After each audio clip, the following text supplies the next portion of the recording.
We are with Craig Allen. He's the 1st District Independent candidate running for Congress. Thanks for being with us today. Thank you.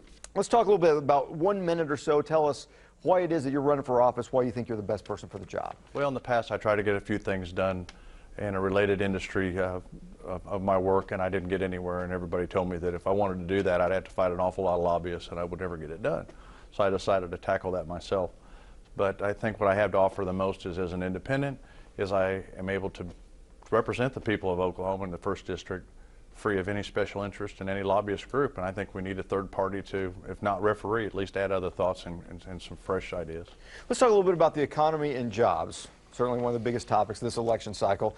If you're elected, what can you do to try to spur the economy and bring jobs to the 1st District? Well, and bring jobs anywhere, but mainly the 1st District. I think the first thing we have to do is tackle the regulation problem. I learned actually just today that there's 6,705 regulations now from the federal government. And when you have that kind of number, there's no way that people are going to be able to ever sift through that and find out what's going on. We're choking everybody to death with taxes and with regulations, and the only way we'll ever bring more jobs is to reduce that and try to open up the job market with good common sense thinking.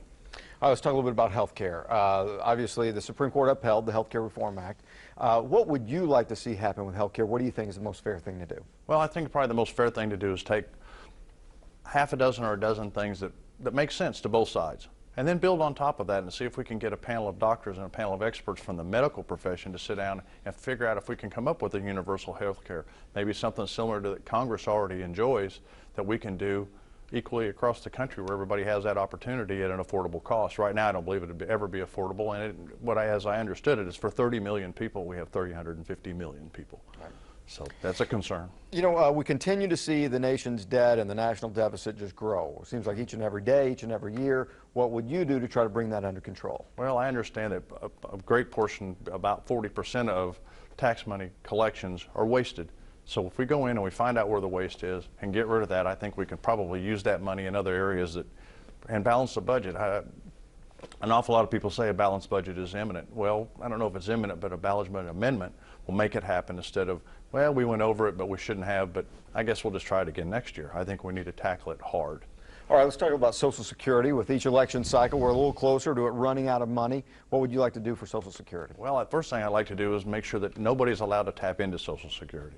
It's borrowed from, it's stolen from, and I think we probably need to say no more and fix it and take that money that we found from wasteful programs and things that don't work and put it back into Social Security and leave it alone for those who are going to really need it, and they're really going to need it in their senior years, especially in these times. You know, the congressional approval ratings right now are around 12%. Some polls even have it less than that.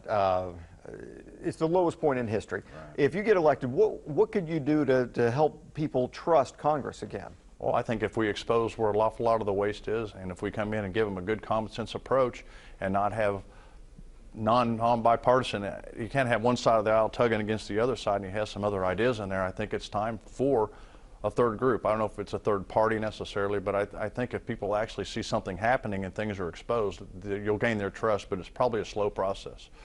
All right, final question. Some say that America can no longer afford to be the peacekeeper of the world. What do you think should happen with the military as we move forward? What do you think our U.S. military should look like? Well, it's awfully important, but I think we need to get back to where we were originally. And there was a thing called the National Guard, and it guarded the nation. And I think if we guard our borders, lock the country down, and make sure that we are secure, and really take a hard look at what we have here first, it'll probably, the other problems will mostly solve themselves, but I'm not very much for occupying some other area that does not want us there. If somebody's in your house and you don't want them there, you're not happy until they leave. That's just the way it is. So we ought to probably take a fresh approach, and I don't know how hard that's going to be or how easy that's going to be, but an awful lot of controversy about where we should or shouldn't be. But we should be here for sure, strong, to defend. All right. Thank you very much. Good luck to you. Appreciate it.